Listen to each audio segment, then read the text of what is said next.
Au dehors, mes plus beaux livres sont les manuscrits du ciel, les parchemins des visages. Il y a tellement de choses à voir autour de moi que je garde dans mes poches ces tout petits carnets que m'ont offerts souvent les libraires d'ici ou d'ailleurs, pour que je prenne des notes, pour que ces notes deviennent des livres qui m'ont toujours échappé, comme de beaux oiseaux aux ailes de papier. Ce soir, le ciel de palmiers rougeoie sur cette place de Vienne où j'aime attendre ce qui ne viendra jamais.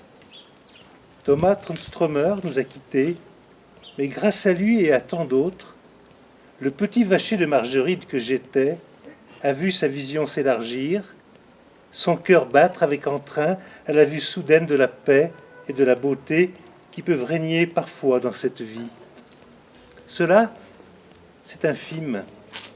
C'est une toute petite lueur dans la nuit qui essaye de s'abattre, de nous abattre.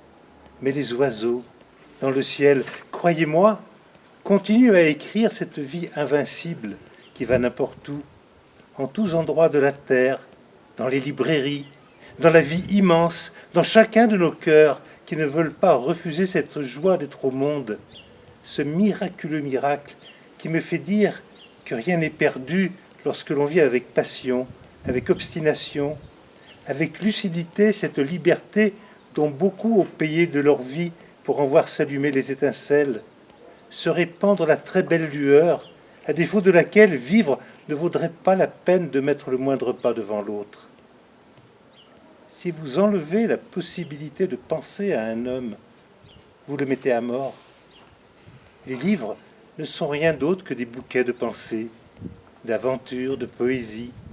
Et les libraires sont ces fleuristes admirables qui tentent de nous laisser croire qu'ils ne vendent que du papier.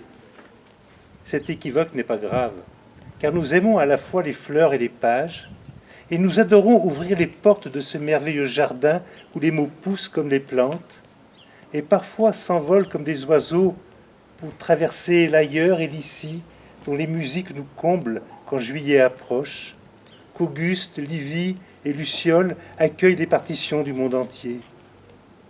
La place n'est plus très paisible, mais la gaieté l'anime.